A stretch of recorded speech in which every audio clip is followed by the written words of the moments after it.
کوئی دیکھنے والا نہیں ہے، گناہ کے مواقع موجود ہیں، ذرائع موجود ہیں، اپرچونٹیز موجود ہیں. اس موقع پر ایسی ولنریبل پوزیشن میں جب اس کے پاس سب کچھ ہے، کوئی روکنے والا نہیں، اپنے پرنسپلز اور اپنی ویلیوز کے لیے، اپنے رب کو راضی کرنے کے لیے، اللہ کی حیا کے لیے ایک بندہ اگر گناہ کو نہ کر دیتا ہے نا، یہ انسان کو اتنا سیلف کانفیڈنس دیتا ہے کہ آپ امیجن نہیں کر سکتے.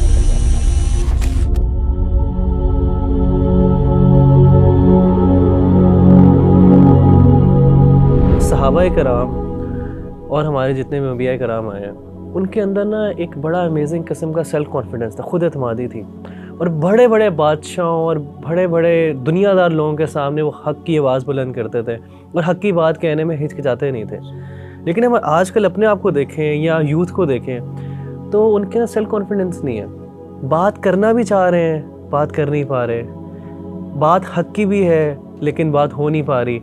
تو میرا بھائی کیسے ایک انسان کے اندر سیلف کانفیڈنس آ جو کیا سیکریٹ ہے کہ اگر وہ بندہ اس کو اپنی زندگی میں اپلائی کرے، اس کے اندر خود اعتمادی بھی آ جائے اور وہ حق کی بات بھی کر پائے؟ ربی بھائی، اللہ تعالیٰ کو نا 2 قطرے بہت پسند ہے، حدیث میں آتا ہے.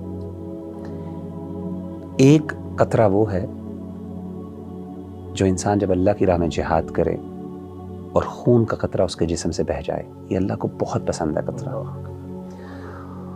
اور دوسرا قطرہ جو اللہ کو سب سے زیادہ پسند ہے وہ یہ ہے کہ انسان اکیلے میں اللہ کے سامنے روئے اور اس کی آنکھوں سے آنسو نکلیں.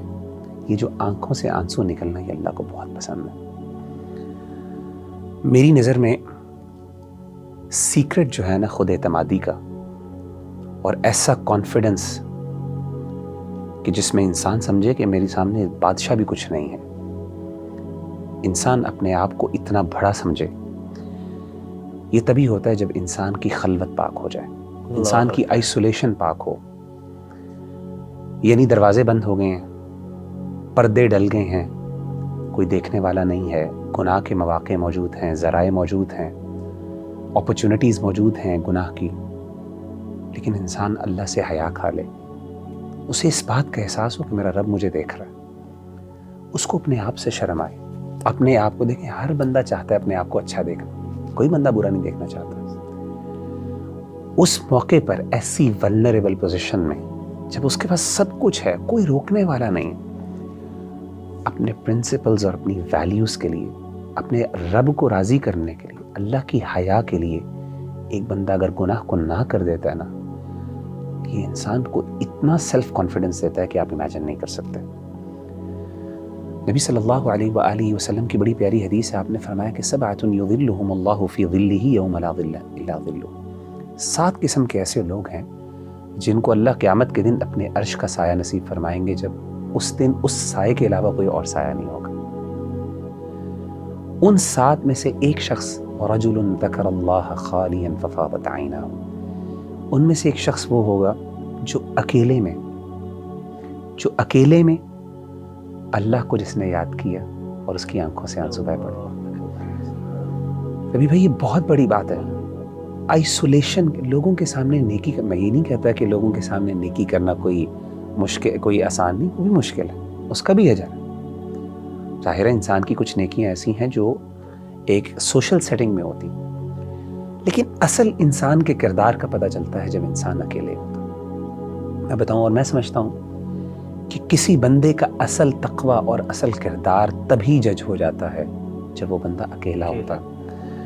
اور میں بتاؤں، انسان کی سب سے زیادہ خلوت کو دنیا میں جاننے والا کون ہوتا ہے؟ انسان کی وائف ہوتی، بیوی. اللہ کے بعد اللہ کو تو پتہ ہی پتہ، دنیا کے اندر انسان کی خلوت کو سب سے زیادہ جاننے والا انسان کی بیوی ہوتی ہے.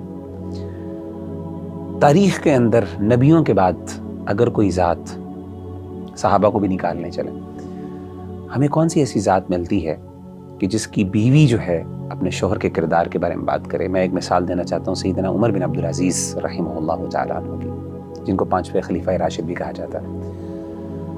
میں حیران ہوا ان کی سیرت پڑھ کے کہ آپ کی وائف نے یہ اپنے شوہر کے بارے میں کہا. الفاظ کچھ یوں تھے کہ واللہ، اللہ کی قسم، ما رأیت احدا اتقى من زوجی، اللہ کی قسم میں نے اپنی زندگی میں کبھی بھی اپنے شوہر سے زیادہ اللہ سے ڈرنے والا کوئی شخص نہیں دیکھا. امیجن کریں، ہن لباس لکم وانتم لباس لہن، کہ بیوی آپ کے بارے میں یہ کہہ رہی ہے کہ میرا شوہر کی جو نیکی ہے آپ امیجن نہیں کر سکتے. یعنی کوئی ہرڈل نہیں ہے, کوئی روکنے والا نہیں ہے. یہ ایک تقوی کا معیار ہے. انسان جب تقوی کے اس لیول پر ہوتا ہے تو اس وقت انسان کو جو اعتماد نصیب ہوتا ہے اور اللہ کی طرف سے جو انسان کو خود اعتمادی گفٹ کی جاتی ہے, میں کہتا ہوں یہ با کردار آدمی ہوتا ہے. یہ بندہ ہوتا ہے جو بڑے بڑے بادشاہوں کے سامنے حق کے لیے ڈٹ جاتا ہے, جس کے لیے اپنا آپ, جو اپنے آپ کو نیچا کر دے, جو اپنے آپ کے خلاف ڈٹ جاتا ہے, وہ پھر دنیا کے خلاف بھی ڈٹ سکتا ہے. سب سے مشکل تو اپنی ذات کے خلاف کھڑا ہونا ہوتا ہے.